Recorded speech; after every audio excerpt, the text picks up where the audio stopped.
And very important point, Tushar. Do you think that is why the Bharatiya Janata Party has stayed away from this debate? Because it is essentially a floor management on part of the BJP and eyeing not at Bengal, but at New Delhi, but at the numbers, increasing the heft of its treasury benches, because 20 TMC rebels, if at all they merge with the NCPI and then, have this post-alliance with the BJP and come together with NDA, this is only going to increase the numbers, 20 extra for the BJP as far as the Lok Sabha is concerned.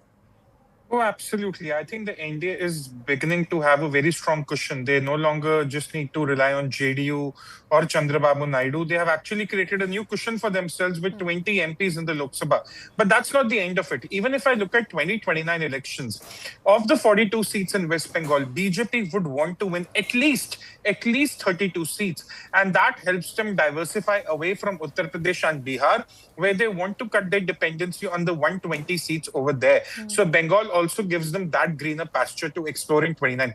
However, coming back to what Nirja ji just said, think about this, Griha.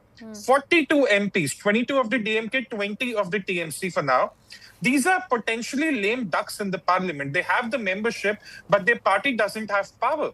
DMK is no longer in the indie bloc, so they are not obligated to support the Congress. These 20 MPs have discarded the TMC identity, so they do not care where TMC is going, what they stand on certain issues is. So you have 42 MPs who have no great prospects in 2029, are going to be in the parliament for the next 3 years. So what are they thinking right now?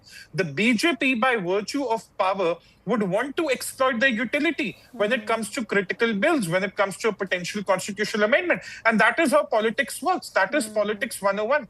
This is where I fault the Congress for going with the TVK and not sort of looking at the larger chessboard, but that's for another day. Right now, for the TMC, they have 2/3 of the MPs. Sure, the speaker will give his call. The judiciary will take his call. But I think Mamata Banerjee is now left with a party where she only has the symbol, the name, but not enough MPs. And one final point. Yes. If you look at the remaining 8 MPs, a couple of them are actually natural fits for the Congress. So you actually have to also consider the idea that of the remaining 8 MPs, will there be pressure on Abhishek Banerjee and Mamata Banerjee to sort of consider that merger with the Congress? Because come 2029, they also need that cadre. They need that party backing. Because also speaking as a lawyer, as an advocate here, where he says that the TMC rebels will merge with the Nationalist Citizens Party, the NCPI.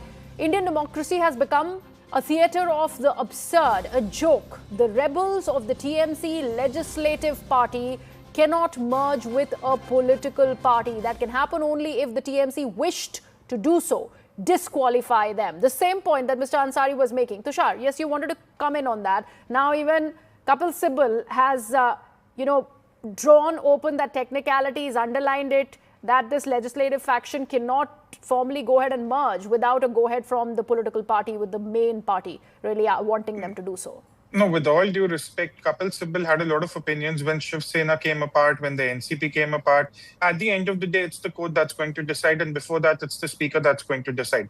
The paramount position here for the TMC rebels was, do they have the numbers, the 2/3 magical number that they needed? You know, in Hindi, we often say 19-20 ka fark, but here 19-20 ka fark was a huge difference. It was the difference between the anti-defection law kicking in or not. They have got those 20 rebel MPs. They have made that signature. They have made their appeal to the speaker. From here, the law will take its course, and there is some precedence of the past also. Remember, Kapil Sibal also said that the Rajya Sabha MPs of the Aam Aadmi Party from Punjab, they cannot join the NDA and stuff like that. So these things happen.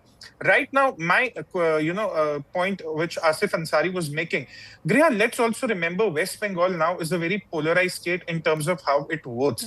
There is one majority that's going to lock, stock, barrel go behind the BJP, but there is other majority also, the Muslim votes, that are now looking for a new party to vote for if the TMC weakens even further. So will Congress be that party? When Sonia Gandhi made that offer to Mamata Banerjee, she's also looking at the 35% vote share in West Bengal. That is now looking like like looking for a new party. That way, can they consolidate their vote? And we know that Muslims vote very strategically. That is their style. That is in the way they like to vote. So they would be also looking for that one primary party that can actually cater to their electoral interest, and possibly their Mamata Banerjee and Sonia Gandhi can work together for a mutual beneficial arrangement. So, Ms. Chaudhary, is